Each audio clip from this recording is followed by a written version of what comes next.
दोस्तों, अगर आपको नहीं पता कि फ्लोर जनरेटर क्या है और किस तरह से काम करता है, तो आज का हमारा वीडियो इसी टॉपिक पर होने वाला है।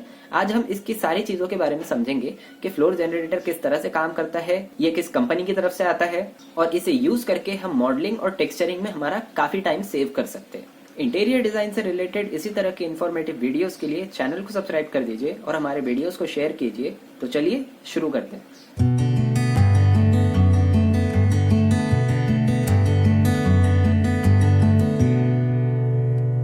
दोस्तों, जब हम किसी इंटीरियर के सीन पे काम करते हैं तो हम सब ने एक प्रॉब्लम बहुत बार फेस किया है कि हमें फ्लोर जब बनाना होता है तो उसमें हमारा बहुत ज़्यादा टाइम कंज्यूम होता है।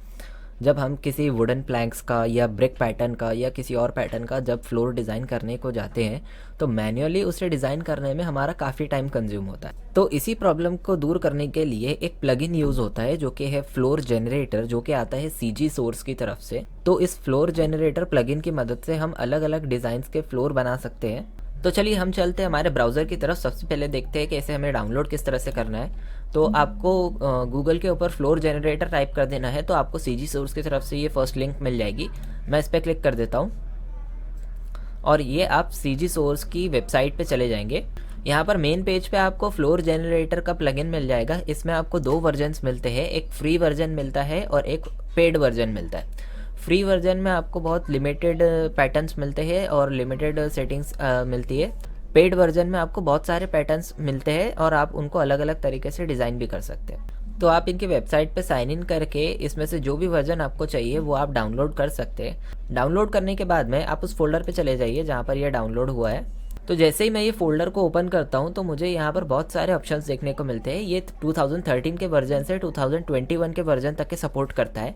तो आपका जो भी वर्जन है, आप जो भी वर्जन यूज़ कर रहे हो, आपको बस उस फाइल को कॉपी करके आपकी 3ds Max की रूट डायरेक्टरी पे पेस्ट कर देना है। तो फॉर एग्जांपल मैं यूज़ कर रहा हूँ 3ds Max का 2020 वर्जन, तो मैं इसे यहाँ से कॉपी करूँगा और मैं चले जाऊँगा सी ड्राइव पे, फिर प्रोग्राम फाइल्स, ऑटोडेस्क, उसके बाद में 3ds Max 2020 और इसमें मैं प्लगइन्स का फोल्डर सर्च कर लूँगा। यहाँ पर मुझे नीचे प्लगइन्स का फोल्डर मिल जाएगा और यहाँ पर मैं जस्ट इसे पेस्ट कर दूँगा।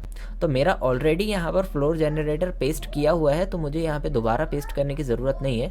और पेस्ट करने के बाद में आप 3ds Max को जैसे ही स्टार्ट करेंगे तो आपका फ्लोर जनरेटर 3ds Max में लोड हो जाएगा। तो आप कुछ इस तरह के पैटर्न्स फ्लोर जनरेटर की मदद से बना सकते हैं। इस तरह का ब्रिक पैटर्न बना सकते हैं, ये डायगोनल बास्केट जैसा पैटर्न बना सकते हैं, स्क्वायर बास्केट। तो चलिए हम 3ds Max के ऊपर चलते हैं और इसी तरह से एक पैटर्न बनाने को ट्राई करते हैं। तो मैं यहाँ पर क्रिएट पैनल पे चले जाता हूँ और मैं एक प्लेन ले लेता हूँ। ओके, तो फॉर एग्जाम्पल ये जो मेरा प्लेन है ये मेरे इंटीरियर के सीन का फ्लोर है। ओके, तो आपको आपके फ्लोर को सिलेक्ट कर लेना है और सिंपली आपको मॉडिफायर पैनल में जाकर ये मॉडिफायर पैनल को ओपन कर लेना है और आपको यहाँ पर फ्लोर जनरेटर सर्च कर लेना है। आप F प्रेस करेंगे तो आपको यहाँ पर फ्लोर जनरेटर का ऑप्शन मिल जाएगा। आप जैसे ही फ्लोर जनरेटर पे क्लिक करेंगे तो यहाँ पर फ्लोर जनरेटर अप्लाई हो जाएगा। आपके स्टैक बॉक्स में भी ये यहाँ पर दिख जाएगा। फ्लोर जनरेटर की सेटिंग्स आपको यहाँ पे ओपन हो जाएगी। अब अगर मैं एक स्टैंडर्ड डिज़ाइन यहाँ पर बनाता हूँ वुडन प्लैंक्स का, तो एक स्टैंडर्ड वुडन प्लैंक का जो साइज़ होता है वो होता है 1 मीटर इन लेंथ और 4 इंचेस इन विड्थ। हाँ, तो मेरा ये प्लेन थोड़ा छोटा साइज़ का हो गया है। मैं इसका प्लेन का साइज़ थोड़ा बढ़ा लेता हूँ। तो मैं यहाँ पर इसे 20 फीट बाय 25 फीट कर लेता हूँ। ओके, तो ये मेरा कुछ इस तरह से अब प्लेन बन चुका है। ओके, अगर मैं आपको यहाँ पर टॉप व्यू से दिखाऊं तो आपको यहाँ पर एक डिज़ाइन बना हुआ दिख रहा होगा। हो सकता है कि आप जब फर्स्ट टाइम फ्लोर जनरेटर इस्तेमाल करें तो आपको इस तरह का डिज़ाइन देखने को ना मिले। तो चलिए हम देखते हैं कि हम यहाँ पर इसकी सेटिंग्स को किस तरह से अल्टर कर सकते हैं। तो यहाँ पर आपको बोर्ड साइज मिल जाएगा और यहाँ पे आपको मैक्सिमम लेंथ मिलेगी। तो हम यहाँ पर एवरेज 1 मीटर की प्लैंक की लेंथ ले रहे हैं और 1 मीटर कुछ 39 से 40 इंच के बीच में आता है। तो मैं यहाँ पर 39 या फिर 40 इंचेस डाल देता हूँ। तो ये मेरा एक प्लैंक की लेंथ हो गई और विड्थ जो है तो वो 4 इंचेस होता है।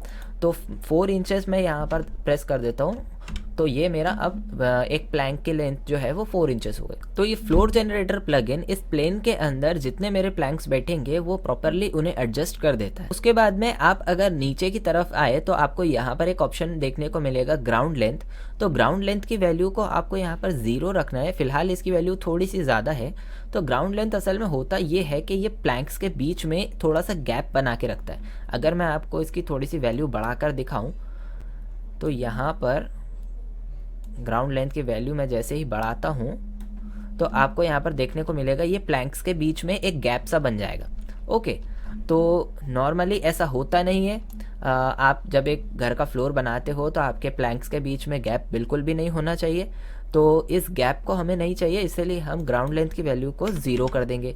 तो ये जो प्लैंक्स है ये एक दूसरे में अटैच हो जाएंगे बिल्कुल से। ओके, उसके बाद में आपको नीचे आना है। यहाँ पर आपको एक्सट्रूड और बेवल मिलेगा ऑप्शन। ओके, एक्सट्रूड और बेवल के लिए मैं पहले एक्सट्रूड के लिए आपको साइड व्यू में लेके आ जाता हूँ। ओके, और यहाँ पर अगर मैं एक्सट्रूड का साइज़ बढ़ाता हूँ तो आपको दिखेगा कि एक्सट्रूड मेरा ये फ्लोर से मुझे कितनी हाइट के ऊपर मेरा प्लैंक का साइज़ रखना है। ओके, तो आपको जितना रखना है, 1 इंच रखना है, हाफ इंच रखना है, आप उस हिसाब से आपके एक्सट्रूड की साइज़ को मेंशन कर सकते हो यहाँ पे। ओके, उसके बाद में आपको यहाँ पर नीचे बेवल का साइज़ मिलता है। बेवल ये जो यहाँ पर ये गैप होगा, ये जो हमारा यहाँ पर ग्रूव बन रहा है ये बेवल की वैल्यू है। अगर मैं बेवल की वैल्यू को यहाँ पर बढ़ाता हूँ तो ये ग्रूव का साइज़ बढ़ता जाएगा। ओके, कुछ इस तरह से यहाँ पर ये ग्रूव का साइज़ बढ़ता जाएगा। अगर मैं आपको इसे यहाँ से पर्सपेक्टिव व्यू में लाकर दिखाऊं तो आपका कुछ इस तरह से ये दिखेगा। तो अगर मैं यहाँ पर बेवल की वैल्यू को बढ़ाता हूँ तो इस तरह से मेरी बेवल की वैल्यू बढ़ेगी और मेरे जो फ्लोर है वो कुछ इस तरह से मुझे दिखेंगे। पर ये नेचुरल फ्लोर बिल्कुल भी नहीं दिख रहा है। तो नेचुरल फ्लोर बनाने के लिए मुझे बेवल की वैल्यू बिल्कुल ही कम चाहिए। ओके, तो बेवल की वैल्यू हमें बस इतनी चाहिए कि वो हमारे प्लैंक्स को सेपरेट कर दे। ओके, तो मैं यहाँ पर बेवल की वैल्यू को 0.045 रखूँगा। तो अब ये प्रॉपरली मेरे प्लैंक्स को सेपरेट भी कर रहा है और बहुत ज़्यादा उठा हुआ भी नहीं दिख रहा है। ओके, तो अब हम नीचे की तरफ आते हैं तो हमको वेरिएशन पर बोर्ड का पैनल मिलता है। इसमें हमें एक मैक्सिमम टिल्ट और मिनिमम टिल्ट का ऑप्शन मिलता है। तो अगर मैं मैक्सिमम टिल्ट की वैल्यू को यहाँ पर थोड़ा सा बढ़ाता हूँ तो ये मेरे प्लैंक्स को रैंडमली, मेरे जो प्लैंक्स होंगे वो कोई जगह से ऊपर की तरफ उठ जाएंगे और कोई जगह से नीचे की तरफ दबे हुए रहेंगे। तो इस तरह से मैं मैक्सिमम टिल्ट का यहाँ पर इस्तेमाल कर सकता हूँ। तो आप अपने हिसाब से, आपको जिस तरह का इसमें वेरिएशन चाहिए, आपको अगर प्लैंक्स को थोड़ा ऊपर की तरफ उठाना है या आपको एक वॉल का डिज़ाइन बनाना है कुछ इस तरह का, तो आप मैक्सिमम टिल्ट और मिनिमम टिल्ट को इस्तेमाल कर सकते हैं। उसके बाद में आपको नीचे जनरल का पैनल मिलेगा। जनरल के पैनल में आपको एक डायरेक्शन का ऑप्शन मिलेगा। अगर आपको ये प्लैंक्स वर्टिकली या हॉरिजॉन्टली नहीं चाहिए, क्रॉस डायरेक्शन में चाहिए, तो आप यहाँ से इसकी वैल्यू को बढ़ा सकते हैं। तो ये कुछ इस तरह से मैं टॉप व्यू में चले जाता हूँ और अब आपको अगर मैं डायरेक्शन की वैल्यू यहाँ पर बढ़ा के दिखाता हूँ तो ये कुछ इस तरह से क्रॉस हो जाएंगे। ओके, अगर मैं यहाँ पर इसको 30 डिग्री पे सेट करता हूँ तो ये 30 डिग्री क्रॉस हो जाएंगे। ओके, 45 डिग्री करूँगा तो 45 डिग्री क्रॉस हो जाएंगे। ओके, तो डायरेक्शन कुछ इस तरह से काम करता है। तो उसके नीचे आपको यहाँ पर ऑफसेट का ऑप्शन मिलेगा, एक्स और वाई दोनों एक्सिस के लिए।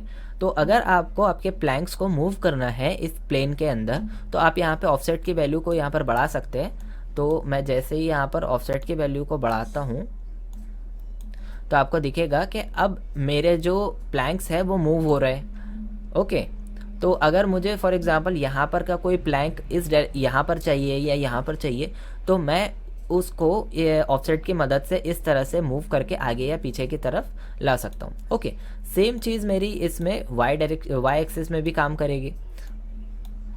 तो मैं जैसे ही वाई एक्सिस की वैल्यू को यहाँ पे बढ़ाता हूँ तो ये वाई एक्सिस में मूव करेगा। इसके बाद मैं यहाँ पर मैक्सिमम टिल्ट की वैल्यू को यहाँ पर 0 कर देता हूँ। इसके बाद में अगर मुझे ये ब्रिक्स वाले पैटर्न की जगह पर, अभी फ़िलहाल हमने ये वाला पैटर्न बनाया है, तो अब हम यहाँ पर एक प्लेन स्ट्रिप का पैटर्न बनाते हैं। मैं यहाँ पर डायरेक्शन को भी 0 कर देता हूँ। ओके, और डायरेक्शन मेरा 0 हो गया और अब मैं ऑफसेट की वैल्यू को भी यहाँ पर 0 कर देता हूँ। ओके, सो अब मैं क्या करता हूँ, मेरे मैक्सिमम लेंथ की वैल्यू को यहाँ पर धीरे धीरे करके बढ़ाता हूँ। तो आपको दिखेगा कि मेरे जो प्लैंक्स की लेंथ है अब यहाँ पर बढ़ रही है। ओके, तो मैं यहाँ पर इनकी वैल्यू को बढ़ाता हूँ और इतना बढ़ाता हूँ कि मेरा जो एक प्लैंक है वो मेरे पूरे फ्लोर को कवर कर ले। ओके, तो मैं इस तरह से जब यहाँ पे इसकी वैल्यू बढ़ाता हूँ तो अब ये बिल्कुल वर्टिकल मेरा प्लैंक्स हो गए। ओके, तो इस तरह का आप फ्लोर का डिज़ाइन बना सकते हैं। तो अगर आप फ्लोर जनरेटर में पेड वर्जन लेते हैं तो यहाँ पर फ्लोर पैटर्न में फ़िलहाल स्टैंडर्ड है। आप जब इसको क्लिक करेंगे तो पेड वर्जन में आपको यहाँ पर कुछ एक्स्ट्रा ऑप्शंस देखने को मिलेंगे। तो जब आप उस पर क्लिक करेंगे तो आपको डायरेक्टली इस तरह का पैटर्न बन के मिल जाएगा। फिर आप वैल्यूज़ में थोड़ा बहुत चेंज करके उसका साइज़ वगैरह बड़ा कर सकते हैं या कम कर सकते हैं, और टिल्ट वगैरह का इस्तेमाल करके रैंडमाइजेशन, आपको जिस भी तरह का वेरिएशन उसमें चाहिए आप मॉडिफिकेशन कर सकते हैं। तो ये था फ्लोर जनरेटर। अगर आपको वीडियो पसंद आया है तो इसे लाइक करिए, शेयर कीजिए, और इंटीरियर डिज़ाइन और 3D मॉडलिंग से रिलेटेड इसी तरह के वीडियोज़ के लिए हमारे चैनल को सब्सक्राइब करना ना भूलें। सो सी यू इन नेक्स्ट वीडियो।